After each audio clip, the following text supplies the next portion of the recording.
Hey everybody, having an unboxing today. This is the UmiDigi S3 Pro. I'm quite excited to test this out because this has some impressive specs, at least on paper. This phone has a 48 megapixel camera and it apparently is the real Sony sensor, not the Samsung sensor, which is not as good. And as you can see, it says ceramic right here. That means this phone has a ceramic body, which should give it a very premium build. And there's a 5100 milliamp hour battery, I believe, like somewhere around that range, like 5100. That's pretty sick. And if you are familiar with UmiDigi devices, you might have already noticed that the packaging is very different. UmiDigi has changed it up for this, so it kind of implies either a new direction for the company or that this is like something new or unique. Very similar on the inside though, you still have this piece of paper that says thank you. And by the way, UmiDigi is apparently the #1 brand in Japan in terms of online sales now. So that's quite impressive. That online, it's beating everything out there, even iPhones and Huawei devices. Wow, I really like this. So, like I said, UmiDigi has had really nice packaging and accessories in the past, and you can see from the charging cable, this is a unique USB-C. It's kind of, this material is, I don't know quite what this is. It's kind of like, it feels like a piece of rope. You know, it's not plastic. You have here a charging brick. I believe it's 18 watts. I believe this phone supports 18 watt fast charging too. I'm gonna put the phone to the side first. Link to the world, and you have here papers. Paper SIM ejector tool.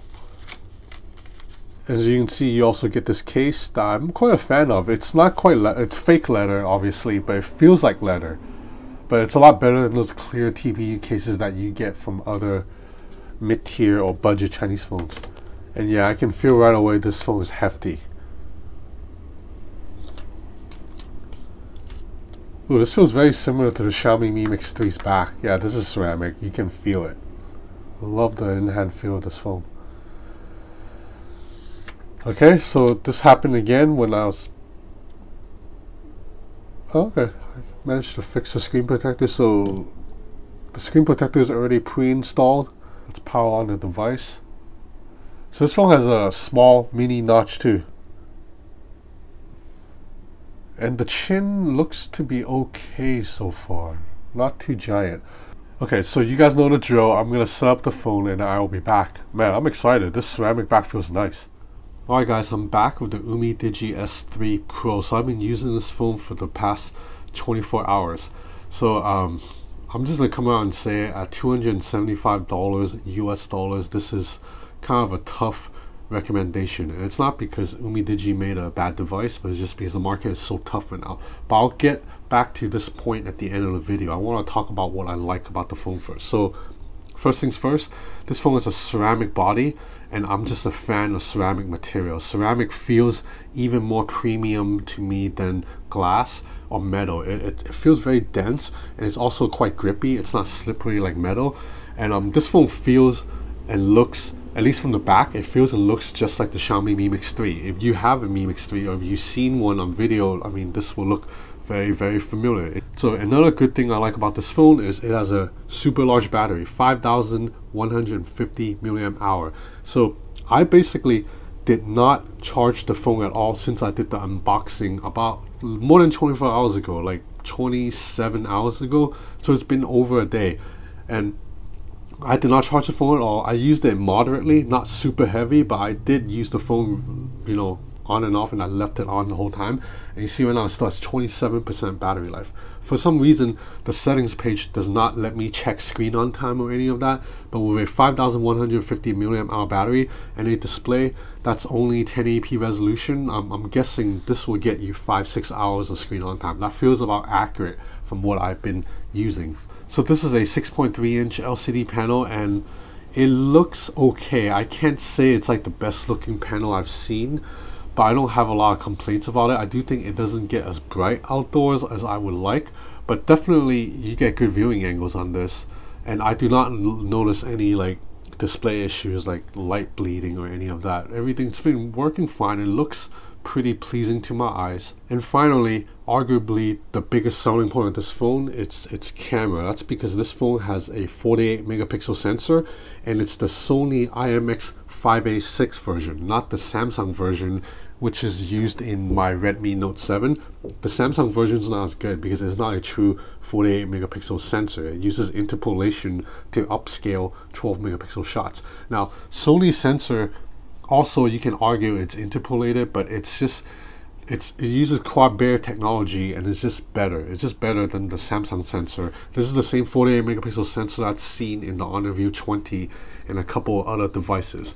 Now, unfortunately, just because you have a good sensor doesn't automatically mean your photos come out amazing. That's because a lot to mobile photography nowadays comes down to software algorithms and how well the company fine-tunes its software. And I'm sad to report that the camera on this phone, it's a mixed bag. So let's go into the camera app really quick. My big problem with the camera app is that it feels very slow and laggy. Like, it's a swiping menu, as you can see. So you do get pro control right here, but you see everything, I feel like every tap I make, there's like a slight delay before you see the action. Like, you see right now, I'm trying to change exposure, and it's just kind of slow. See, I'm swiping right now, and it's going a little bit slower than I like. See, the camera app just doesn't feel that smooth. And you also see right here, the zoom button doesn't work. Like, I'm tapping it right now. Look at how many times I'm tapping it. It's just not offering a 2x zoom. Now, you are able to pinch to zoom, but that's unfortunate that this button right here, it's like a fake button. So basically, this camera app, it's not fine-tuned well enough. Now, the silver lining is you can toggle between the 48 megapixel and the 12 megapixel resolution really easily with just one tap. That's good because on some other phones like the Honor View 20 or the Redmi Note 7, you have to dig into the settings menu just to change to a 48 megapixel shot. So I do like that right here, you're able to quick switch right away. So without further ado, let's just get into the photos really quick. I do think the 48 megapixel sensor does have some use. So right now we'll see this first image right here. This is a standard 12 megapixel photo with a resolution of 3968 by 2976. So it's a decent image, slightly overexposed on the sky, but you know, not bad. But you see, you can't zoom in that far. I mean, you can't crop in that far just because this is a 12 megapixel sensor. Now I'm going to shoot in 48 megapixel mode right here. Now you see right away you can crop in a lot more. Now you do get a little bit, you know, quite noisy, lots of details when you crop in this far, but just the fact that you're shooting such a large photos with so many pixels, it allows you to just crop in more to do more with a photo that you need. I find that if you shoot at 48 megapixel, you need good lighting. Like, this is a daytime shot, so it came out fine. If I shoot at night, it's a blurry mess. So as you can see already, overall I find the image to be a little bit dull. Like, this plant right here, the green just doesn't look that visually appealing. I feel like if I shoot the same photo with a Samsung device, the green will be very vibrant. And just overall, the image just appears a little bit dull. Like, don't you agree? Like, all these photos right here. So here's me at Samsung's launch event yesterday. Again, it kind of overexposes the light. So in general, this camera tends to overexpose, and the problem's particularly worse if you're shooting at night with bright lights, as you can see right here. But fortunately, you can fix that by just tapping on the camera viewfinder and dialing down exposure a little bit. Once you do that, you should be able to get a decent shot. Now, dynamic range of this camera also suffers if you don't tap on a viewfinder and fix exposure yourself. Again, right here, this shot, it's completely, exposure is just completely off. Like, you see right here, it's just way too dark, completely drenched in shadows. This is just not a balanced image at all. Now, this is a bokeh shot, and I think it turned out okay. Edge detection around this statue is relatively well, and the depth of field right here is quite natural, although it kind of forgot to blur this guy, so the shot is slightly unrealistic in terms of depth of field perception. Right here again, another shot with very poor dynamic range. Now I have to add again, I took this completely auto without fixing exposure, so and the camera app software just isn't smart enough to fix exposure for me. Just about any other phone now, even the budget ones from Realme or Honor are able to fix that for you, so you don't have to think about these things. But if you do know what you're doing, you tap on the exposure dial and you fix it a little bit, you can get a pretty nice shot. Like, this image is quite pleasing with pretty decent details and not a lot of noise and grain and any of that. But ultimately, colors are just a little bit dull. Like this building, all these colors here are supposed to be very vibrant, and right here it just does not show.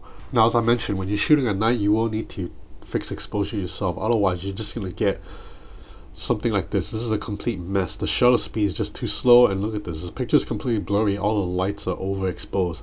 Now, likewise for this shot, same thing. All the lights are overexposed. Again, right here, you see this lady. She's not even walking that fast, but she's a blur right here because the shutter speed is so slow. Again, I'm trying to take a selfie, and it came out like this. You know, I'm not trying to shake the phone on purpose. It's just the camera app is so slow that I moved the phone before it finished processing. If you hold still, then you can get a decent selfie. This is okay. So in general, this camera, I think a year or 2 years ago would be acceptable at this price range, but now compared to what Realme offers you, or Redmi or Honor, it's tough to take. It's tough to take, which is unfortunate because, you know, UmiDigi is a smaller company. It doesn't have the resources of a Realme or an Oppo, so they can't spend as much money fine-tuning software algorithm. So even though they can buy a fancy component, they just can't optimize the software well enough to produce a good mobile camera. Now we'll check out some video samples. It's going to be very jerky with no stabilization. Okay, so this is 1080 video. It maxes out at 1080, no 4K. So yeah, you can't shoot 4K right here. It maxes out at 1080, 30 frames per second. I mean, look at how jerky this is. Yeah. And now we'll go over to nighttime videos. Same thing. Nighttime videos, I want to say it's rough, man. Again, all the lights are overexposed, and just look at the complete jerkiness. If you hold still, if you put it on a tripod, you can get some decent images. And again, this is something that's acceptable like a year or 2 years ago, before Realme popped up, before Redmi started expanding, before Honor started aggressively expanding. Alright, you know what we gotta do? K-pop video speaker test. So we'll start at 50% volume. So single bottom fine speaker. Max volume.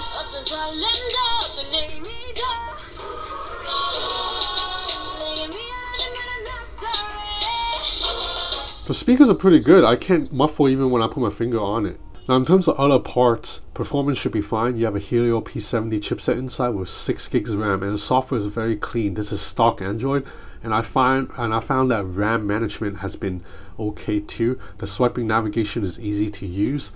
You know, like I have a lot of apps running in the background right now, and I haven't experienced any lag yet, other than the camera app. The camera app, it's laggy as hell. Gaming performance is okay too.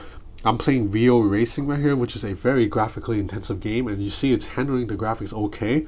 I don't see any or much frame rate drops at all, and I played for about 15 minutes and the phone did not heat up that badly. Now likewise for Hero Hunters. In Hero Hunters, if I bump the graphics up to ultra, then it starts getting a little bit jerky and choppy, but you go back down to just normal HD, you can play it just fine. So while there are a lot of redeeming qualities about this phone, such as the huge battery in a body that's not even that thick, and I really like the ceramic build that just feels very premium. This is one of the best feeling phones under 300 bucks in the hand.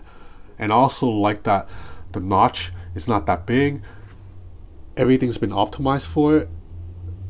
Clean software, and the earpiece works fine when you are making phone calls. But ultimately, camera performance just falls too far behind what other phones at the same price range offers. So this phone sells for 275 bucks.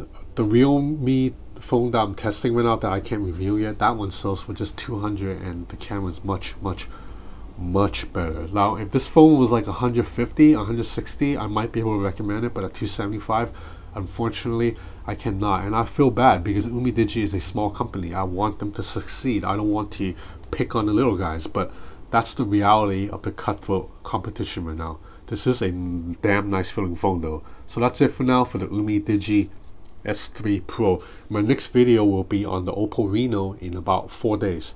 Thanks for watching.